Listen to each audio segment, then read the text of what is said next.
For any advertisements, contact us 9885272720. గురుగారు నమస్కారం, welcome to our channel.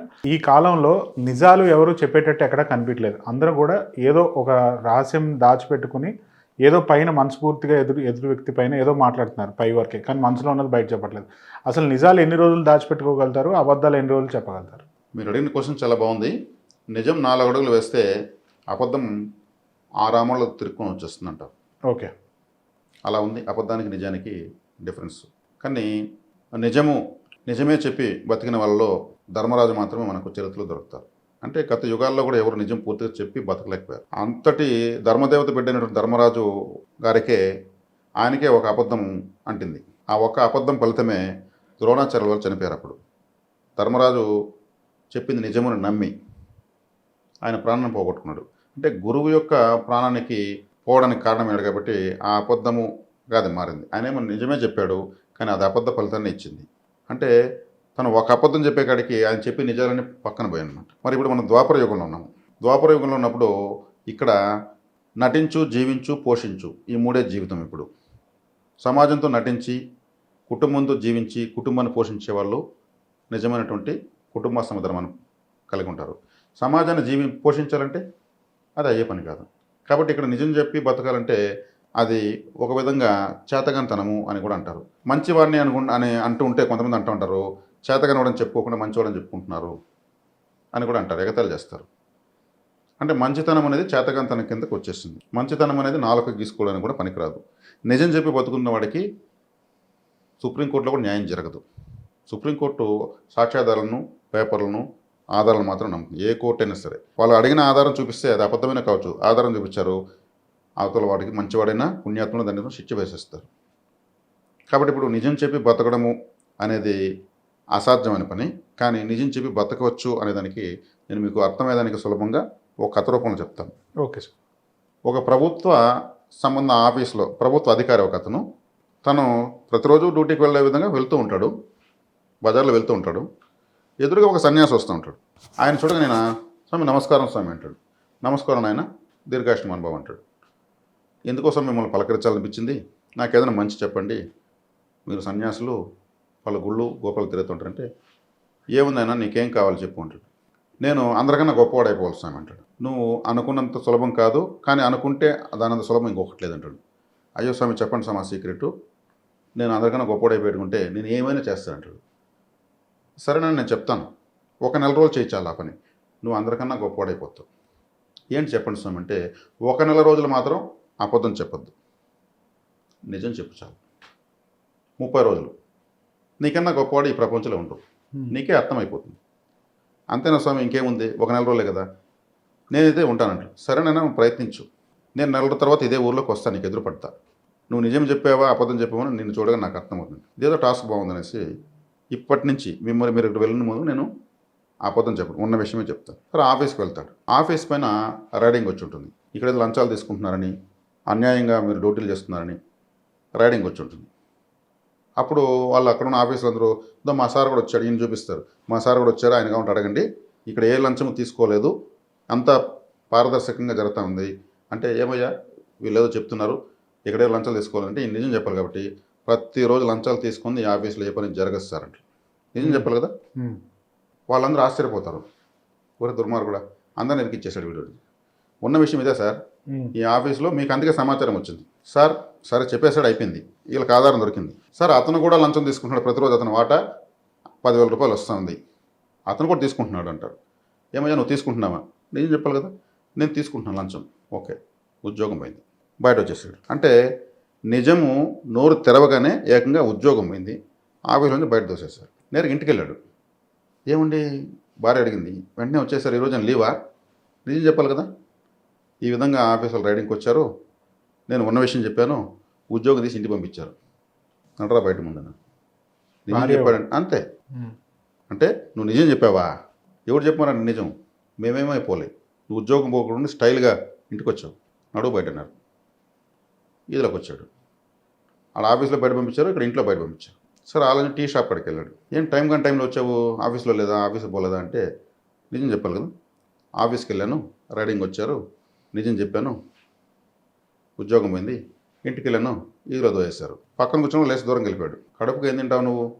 అన్నం తింటావా, గడ్డి తింటావా? నువ్వు నిజం చెప్పేదానికి దిగావా డెవలప్ నుంచి? దాన్ని మళ్ళీ వివరించి మాకు చెప్తున్నావు. ఆ టీ చేసే వ్యక్తి కూడా ఇతన్ని గౌరవంగా చూడడం లేదు. ఇంకా ఆ నోట ఈ నోట ఊరంతా పాకింది. నిజం చెప్పేవాడు ఒకటి తయారాడు ఊర్లో. భార్య బిడ్డలు విధులు పాలు చేశాడు, తోటి ఆఫీసులందరినీ అరెస్ట్ చేయించాడు, వీడు ఉద్యోగం పోయింది. ఎవరు అడిగినా వాడిని అడగండి అన్నీ ఓపెన్గా చెప్తున్నాడు.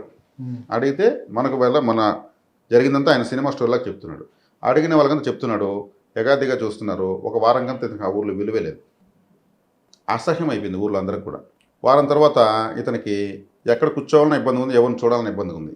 ఎవరిని అడిగితే ఉన్నది చెప్పేస్తున్నాడు. ఇలా కాదని ఊరు చివరిన ఒక చెట్టు ఉంటే ఆడ కూర్చున్నాడు. పోయి ఆడ బోరింగ్ ఉంటే దాన్ని కొట్టడం, ఒక పూరీలు తాగడం, గోమును కూర్చోవడం. ఇదేంద్ర బాబు సెకండ్ల పైన జీవితం తలకిందులైందనేసి. అయినా ఒక వారం, ఇంకా 3 వారాలు మనం నిజమే చెప్దాం, పరువు పోని ప్రాణం పోని ఏమన్నా కానీ ఇంక మనం అబద్ధం చెప్పి సాధించబోయేదేం లేదు అనుకున్నాడు. ఒక వారం అయింది, 2 వారాలైంది. 2 వారాలకంతా భార్య, పిల్లలు, బంధువులు ఊరంతా వెతుక్కుంటూ పరుగులు వచ్చి, ఎప్పుడు తిన్నావు, ఎప్పుడు తాగి, ఎక్కడ తాగావు, ఎలా ఉన్నావు, ఏమైపోయినావు, మేమంతా ఉన్నామా లేదా, ఎందుకు ఇలా అయిపోయావు, చెప్తే చెప్పినావు, ఆయనంత మాత్రం అందరిని వదిలేయాలనా అని అందరూ గడ్డాలు పట్టుకుని అంత ఆశ్చర్యం వేసింది. ఇదేం మనం నిజం ఫలితం 2 వారాలకే వచ్చేసింది, అంతా మన దగ్గర పరితకొచ్చారనేసి ఇంటికి తీసుకొచ్చారు. చక్కగా షేవింగ్ చేయించారు, స్నానం చేయించారు, కొత్త బట్టలు వేశారు. టిఫిన్ చెయ్యి, నీకు ఇష్టం కదా తిని ఇత్తుని అంటున్నారు. ఇతనికి అర్థం కాదు, ఎలా నిర్ణయించుకోలేకపోతున్నాడు. నేను అడిగితే నిజం చెప్తున్నాను, నేను అక్కడే ఉన్నాను, ఆడేపోలేదు, ఎక్కడ పోలేదు తెలియదు, ఒక నెల వరకు నాకు పని ఉంది, నా కోసం ఒక ఆయన వస్తాడు అనంతా చెప్తున్నాడు. సరే అయింది అనేసి తీరుబాటుగా చెప్పారు. కోర్టులో వీళ్ళ తాత ముత్తాతల ఆస్తి, కొన్ని 100 కోట్ల రూపాయల ఆస్తి కోర్టులో కేసు వీళ్ళ పక్క అయ్యి ఆ ఆస్తి మొత్తం వీళ్ళకే వచ్చింది. ఆయనకి ఈయనే కారకుడు, ఆ ఆస్తికి వారసుడు ఈయనే. ఇప్పుడు వచ్చారు అందరూ పరితుకొని, ఇదండి మన ఆస్తి మనకు వచ్చింది, ఆ ఉద్యోగం పోతే పోయింది, మనకు ఆస్తి వచ్చింది. అప్పుడు ఇతనికి అర్థమైంది, ఉద్యోగం లేదంటే మెడబెట్టి బయట వస్తారు, ఇప్పుడు ఆస్తి వచ్చింది అంటే మళ్ళీ దగ్గర చేసి అన్నం పెడుతున్నారు. ఎంత స్వార్థపరుల చుట్టూ మనం ఉన్నాము. అంటే ఆస్తికి ఉంది కాబట్టి మనకు విలువ ఇచ్చారు, అంటే వీటికున్న విలువ నాకు లేదు. సరే ఇప్పుడు హక్కుదారుడు ఎవరు? ఇతనే. ఇతను తీసుకొని ఇప్పుడు వీళ్ళందరికీ మీకేం కావాలి ఇవ్వాలి. ఇతనేం చేశాడు, ఓకే ఫైనల్గా ఇతను అంతా ప్రాపర్టీ హ్యాండ్ ఓవర్ చేసుకుని ఈ మిగిలిన 2 వారాల పాటు ఈ ఆస్తిని అంతటిని అనాథ శరణాలయాలకు, పెద్ద పెద్ద దేవస్థానాలకు, పుణ్యస్థానాలకు అంతా కూడా విరాళాలుగా రాసేస్తాడు, ఒక్క 1 రూపీ కూడా పెట్టుకోకుండా. ఇతను హక్కుదారుడు, ఇతని ఇష్టం, అది నా ఇష్టం, నా ఆస్తి, మా తాత ముత్తాతల ఆస్తి, నేనే వారసుండి. నేను ఆలయాలకు, అనాథ శరణాలయాలకు, గోశాలకు నేను దారాదత్తం చేశాను. మళ్ళీ మెడబడి బయట వేశారు, పోరాబెట్ట. ఇంకేముంది, సేమ్ సీన్. ఇంకా ఒక 3 రోజులు మిగిలింది. మళ్ళీ ఊర్లో ఇంకా బ్యాడ్ ప్రచారం, వాడు దుర్మార్గుడు, నోరు తెరవకుండా నిజం అంటూనే నట్టేట ముంచేశాడు, వాడు పురాణ లోకాలకు పోతాడు. తీరా నెల అయితే అయిపోయింది, ఆ సన్యాసి వచ్చాడు. సన్యాసి కోసం ఇతను ఎదురు చూస్తున్నాడు. ఇప్పటివరకు ఇతను ఆ పొద్దున్న చెప్పలేదు.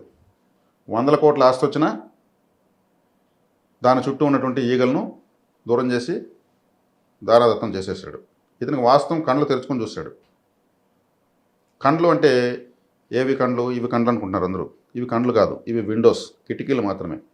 జ్ఞాన నేత్రాలు ఇక్కడ ఉంటాయి, అవి తెరిచాడు ఇతను. ఈ నేత్రాల ద్వారా, ఈ విండోస్ ద్వారా బయట మనం చూస్తున్నాం సమాజాన్ని. వీటి ద్వారా చూస్తే అంతా మనకు అలాగే కనిపిస్తుంది. వీటి ద్వారా చూస్తే నరజాతి సమస్తం పరపీడన పరాయణం అనేది అర్థమవుతుంది. అతనికి అర్థమైంది. కాబట్టి ఆ సన్యాసి వచ్చి ఇతను చూడగానే అతనే దండం పెట్టాడు. ఏం సో నాకు దండం పెడుతున్నారంటే, లేదు నాయన, నువ్వు గెలిచావు, ఇక నువ్వు గొప్పవాడు, ఆ విషయం నీకు తెలియాలంటే ఇక నువ్వు తీసుకున్నదే నిర్ణయం, జడ్జిమెంట్, నువ్వు ఏం ఆలోచిస్తే అది జరుగుతుంది, నీకు చెప్పే స్థాయిలో నేను లేను, ఇక నువ్వే అర్థం చేసుకుని అతను వెళ్ళిపోతాడు. ఇప్పుడు ఈ సమాజంలో ఇంకా ఇతను బతకలేడు. అబద్ధం చెప్పేది ఈయనకు 4 మడతపడిపోతుంది. నిజమే చెప్పగలడు. నిజం చెప్తే అడుగడుగున కష్టాలు. ఇలా చూశాడు. దూరంగా ఒక భీకరమైన అడవి ఉంది, క్రూర మృగాలు ఉంటాయి. అటువైపు మెల్లగా నడుచుకుంటూ వెళ్ళాడు. ఇతను వెళుతూ ఉంటే ఆ అడవిలో క్రూర మృగాలు అన్ని జాతి భేదాన్ని, వాటి వర్గ భేదాన్ని, శత్రుత్వాన్ని పక్కన పెట్టి మనకు అతిథి వస్తున్నాడు మన మధ్యలో తిరగడానికి అనే ప్రేమతో అన్నీ కూడా స్వాగతం పలుకుతూ అన్నీ ఉడ్డగా వచ్చి అతనికి వెల్కమ్ పలికాయి. అంటే ఇతనిలో స్వార్థం, నిష్కల్మషమైనటువంటి నేత్రాలు, నిష్కల్మషమైనటువంటి మనస్తత్వం ఇతనికి ఉంది. క్రూర మృగాలు సైతం గుర్తించాయి. వాటికి ఆస్తిపాస్తులు, ఉద్యోగాలు ఉన్న వ్యక్తులకు అవసరం లేదు. చక్కగా వాటి జంతు ప్రేమలోకి, ఆ ప్రకృతిలోకి ఇతను కలిసిపోయి వెళ్ళిపోయాడు. సమాజంలో ఉంటే నిజం చెప్పేవాడు బతకలేడు. నిజం అనేది అంటే ఇదే ఒక మాట చెప్తారు, మంచితనం మంచిగా బతకడం కన్నా దానంత శత్రుత్వమైనటువంటివి పరిస్థితి ఇంకొకటి లేదు. మనిషికి మంచిగా తన మంచితనమే తనకు శత్రువు అంటారు. కాబట్టి ఇక్కడ నిజం చెప్పడం చాలా అసాధ్యం, చాలా కష్టం. ఇది వాస్తవంగా జరగలేదు, ఇది ఒక కథ రూపంలో నేను చెప్పడం జరిగింది. కాబట్టి నేను నిజం చెప్తున్నాను, నాకు న్యాయం జరగడం అనేది జరగదు. కలియుగంలో ధర్మదేవత ఒక పాదం పైనే ఉంది. అంటే 25 మార్కులకే పాస్ మార్కు. నేను 100% నిజాయితీగా ఉంటానంటే బతకలేరు. నటించు, జీవించు, పోషించు, ఇదే. కాబట్టి ఎక్కువ నటించాలి, 75% నటించాలి, 25% జీవించాలి.